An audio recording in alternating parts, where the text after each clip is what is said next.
ป้าโถพี่น้องเอ้ยเปิดฝามามื้อนี้อยู่ทงไห้ทงหน้าเนาะพี่น้องเนาะ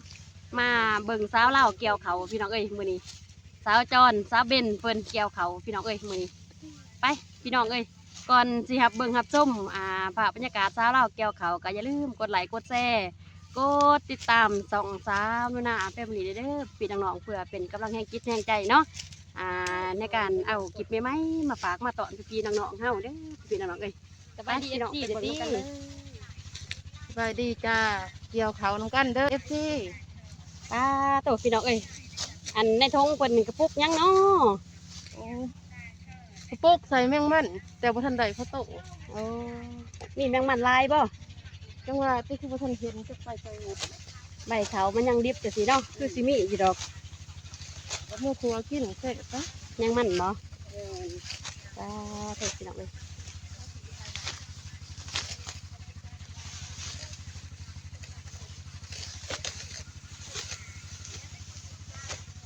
ธรรมศาสตร์ทงให้ตรงหน้าเนาะทางนั้นเพิ่นกับปั้นเขาเนาะ แม่นเขาปันหมดไว้ยังจะเฮานี่ เออ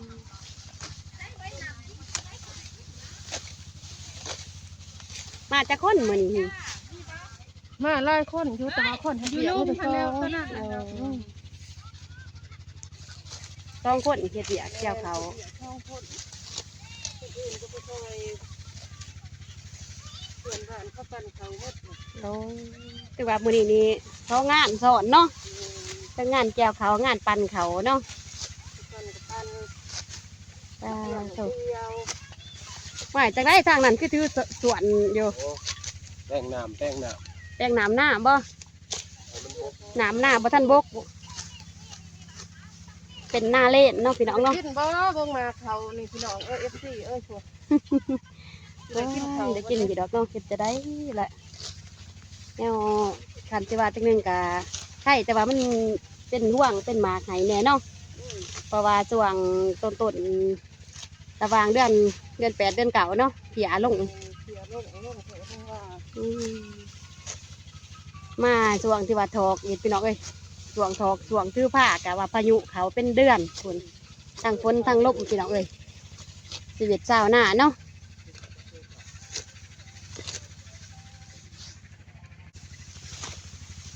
ถ้าโทษเนาะตะอ่อนห่วงเขาคนพี่น้องเอ้ย เขาแล้วแตก เขาเหล่าแตกบ่อันนี้ แม่น ก็ถูกพี่น้องเบิ่งมาเขาคนพี่ตาต้นเนาะพี่น้องเนาะคืออาณาพายุพี่น้องเอ้ยช่วงที่ว่า ผู้คนคงล่มคงสิ ช่วงที่ว่าเขาเป็นถอกพี่น้องเอ้ยช่วงใส่เหมาเนาะจากสีเห็ดจังไหนแล้วเนาะฝนผ่าอากาศมีกฎเกณฑ์ธรรมศาสตร์พี่น้องเอ้ยพี่ต้นตะเศร้าให้เศร้าหน้านี่ตี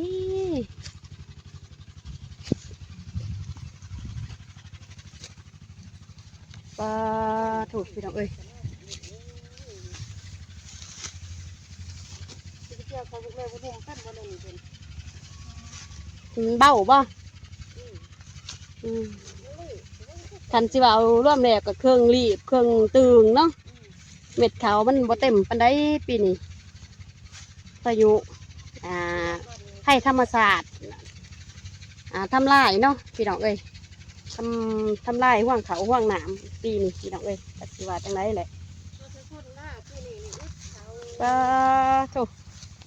พี่น้องเอ้ยมื้อนี้นี่แม่ยังเนาะของกินเพิ่นนี่เนาะข้างไว้เลยได้อพี่น้องเอ้ยต้มกระดูกงัวโถขออนุญาตเด้อเบิ่งก่อนโถของกินเพิ่นมีแต่แนวแซ่บๆพี่น้องเอ้ยอยู่ท่ามกลางทงไห้ทงหน้าพี่น้องเอ้ยต้มกระดูกงัวเพิ่นข้างปลาไหวเนาะเพื่อให้เอ็นมันเปื่อยพี่น้องเอ้ย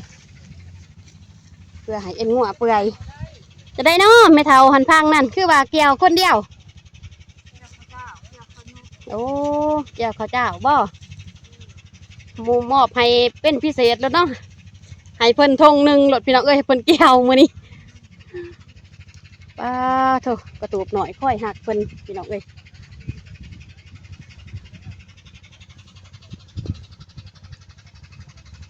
พี่น้องเอ้ยฟังฝุ่นเพิ่นกับปั้นเขาช่วงนี้เป็นช่วงที่ว่า เศร้าให้เศร้าหน้าเฮาขมุกขมุมเนาะแก้วเขาแก้วน้ำปั่นเขาปั่นน้ำพี่น้องเอ้ยเห็ดอะไรแหละให้เห็ดให้มันทันฤดูกาลเนาะเอาบ่ทันก็คือว่าอะไรห่วงเขากระโยถิ่มพี่น้องเอ้ยขาดลงดินลงนอนเบิดทีมงานเพิ่นบ่ได้เอาแห้งกันบ่มีลูกแห้งบ่ลูกแห้งเปรี้ยวเพราะว่าช่วงนี้ไผกะลงเขาไผเขามันเนาะ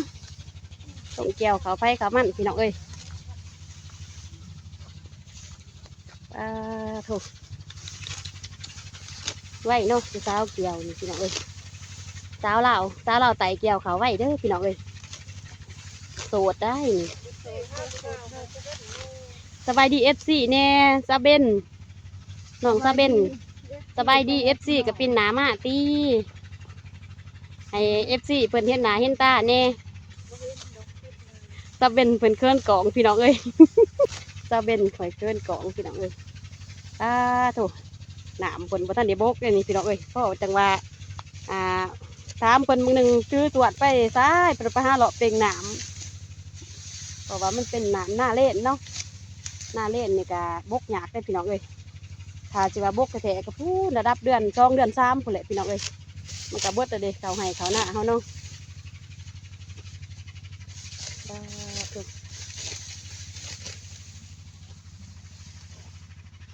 ที่ว่ากำลังลงมือทำอิฐได้นี่เนาะมือแหลกแหกมันพี่น้องเอ้ยมือนี้ให้แห้งๆปังเด้อมือนี้เด้อ ให้ได้เขาในร้ายเด้อ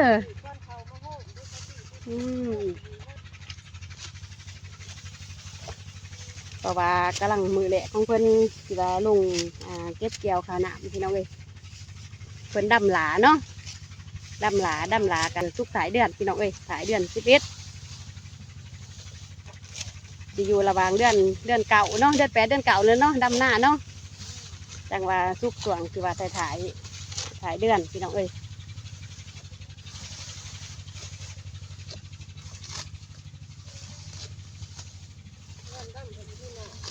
ยามดำบ่มีน้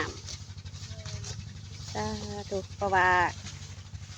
เอาน้ำมาแต่ทงหน้าเขาบ่ได้มีของท้ายได้เนาะโอ้อาศัยน้ำพ่น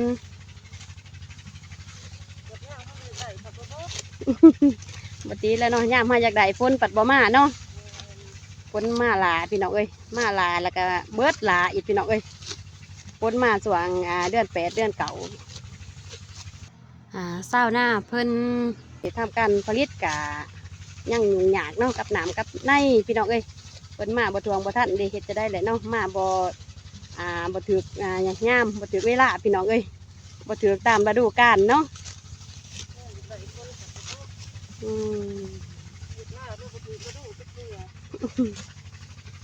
ดีแหละสู้ๆเด้อชีวิตเศร้าหน้าเฮาจังได้แหละอดทนจักหน่อยกะสำเร็จดอกเนาะขาดมาจักมือนี่คันที่5,000กับบ่กัน31ดอกกำลังซื้อว่า1ชุดแล้วกันตาชุดกับ10ป้ายการประมาณว่า4-5 คนนี่แม่นทิศหนึ่งเนาะก็ถือว่าไหวเติบเลยเนาะพี่น้องเนาะเพราะว่าเขาเพิ่นกะเขามันบ่อยากเต็มกับว่ามันเป็นหน้าเล่นแน่พี่น้องเอ้ยต้องเลยคอย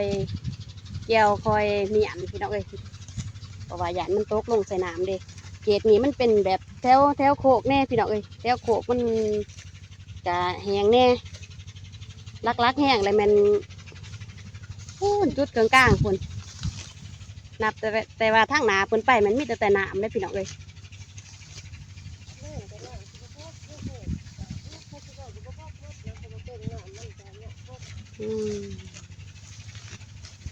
ตัวพี่น้องเอ้ยที่ว่าโชคดีเนาะมื้อนี้2 งานซ้อนพี่น้องเอ้ยมาแล้วมาพบเจ้าไห้เจ้าหน้าเพิ่นลงเก็บเกี่ยวข้าวหนามพี่น้องเอ้ยเลยมาถามข่าววิธีการเก็บเกี่ยวข้าวหนามที่เล่าไต่พี่น้องเอ้ยไปพี่น้องคลิปนี้กะจะได้เบรกไว้สำนีกันเนาะพี่น้องข ขอบอกขอบใจเด้อพี่ๆน้องๆเบิดสุขุสุขคนเนาะที่เขามาให้กำลังจิตกำลังใจสาวหนูนาเนาะขอให้ทุกคนจงมีสุขภาพเข้มแข็งแข็งแรงเด้อปราศจากโรคภัยอันตรายต่างๆนานาเนาะขอให้เงินไหลกองทองไหลมาพี่น้องเอ้ยไปพี่น้องไปพอกันคลิปต่อไปเด้อพี่น้องเอ้ยคนแหละปั่นเขาลุงใหญ่เพิ่นมื้อนี้พี่น้องเอ้ยก็เลยว่ามาพอเศร้าให้เศร้าหน้าเฮาเกี่ยวเขาเนาะเขตบ้านกันดอนเนาะก็เลยว่ามาถามข่าวเพิ่นพี่น้องเอ้ยไปบัดนี้ไปหน้าลุงใหญ่ต่อพี่น้องเอ้ยไปพอกันอยู่จุดนั้นเด้อพี่น้องเอ้ย